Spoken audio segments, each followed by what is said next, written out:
Everything and anything, you know what I mean? So, I mean, I'm responsible obviously for managing everything that the department does, so I'm overseeing any of the processes that are going on in the front office. Meeting with the students, obviously. So students have, in order to obtain accommodations, they have to self-identify. That means that they have to tell the office, hey, I'm here, I have a disability and I need help. And then I sit, and my assistant director will sit with them. We'll do intake appointments, talk about what their needs are, if there's any documentation we need, we'll go over that with them. And then we put together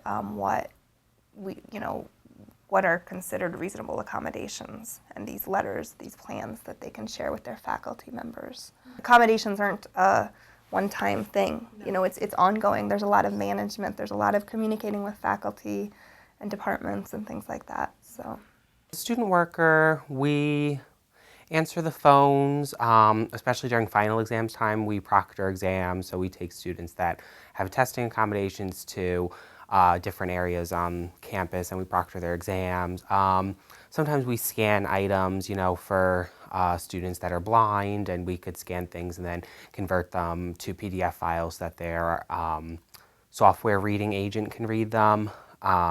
We have note takers come in, so we'll copy the note taker's notes and send them to the DSS account, and then we're able to send it over to the students, things like that.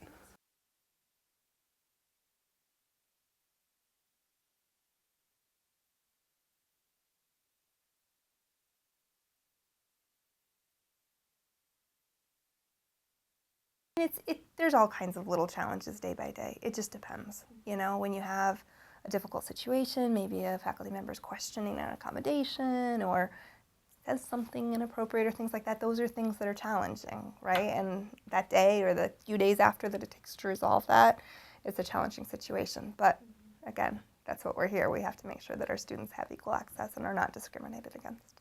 I think this is challenging for everybody, but you know, it's really you know, respecting their boundaries. You know, for instance, when a student's in a wheelchair, you know, that wheelchair is a part of the student. You know, it's not something for you to touch or, you know, to you to just start pushing them, or, you know, if they're sitting next to you, you can rest your leg on it or something. You know, that's disrespectful. And that's a part of who they are as a person. Or even a blind student, you know, they come in and they'll try to, you know, figure out where the doorknob is or figure out where a chair is or something, and, you know, you just want to like grab them and place them, but it's knowing that they're a person too, and, you know, that could be perceived as disrespectful to them. And they're very independent and want to do things, you know, just like you and I, and be very independent. So I think that I think those are the most challenging parts of the job. But otherwise, you know, everybody's, you know, they're very flexible with you, and you're very flexible with them, and it's really just you treat them like any other person.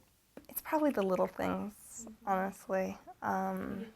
It's you know, the student who comes in and says, you know, wow, thanks, you know, because of something you did or because of this accommodation that I didn't even really realize that I needed or could have, etc.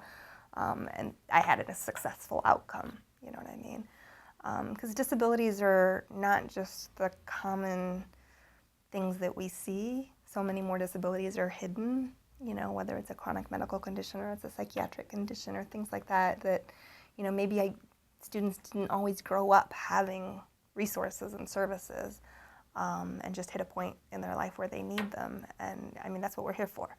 So I think it's just, you know, making a difference in the students' lives ultimately. I mean, it's always good when you get recognition through something else, but it's not about that at all for me. It's really just making positive steps forward, helping to improve that access so that, you know, people get it, you know, and students are accepted, and, you know, you don't have to really like fight for your rights, because everybody just kind of gets why you need something. You know, I've worked there for 3 years, so I guess really seeing, you know, students, when I started there, I'm a senior now. When I started as a sophomore there, you know, seeing students, you know, maybe in their junior or senior, just seeing them rise and progress in their curriculum, and, you know, go from taking those original basic theory courses and things like that to, you know, landing great internships and, you know, taking, clinical courses or all different things like that, all seeing them really progress as a student and seeing them be successful and overcome obstacles and challenges that they face because of their disability, that's really motivating and satisfying to me. And it's like, wow, they can do it and they face, X, Y, and Z, and, other people, struggle with it or don't put in as much time or effort as they do or have to put in as much work as they do, but they're willing to do that sacrifice because, their career or their field is something they feel so passionately about. So I guess really seeing each of them, rise and grow and learn about themselves and learn how to not make it a disability or a handicap, but, a part of them, and they just deal with it and roll with the punches with it.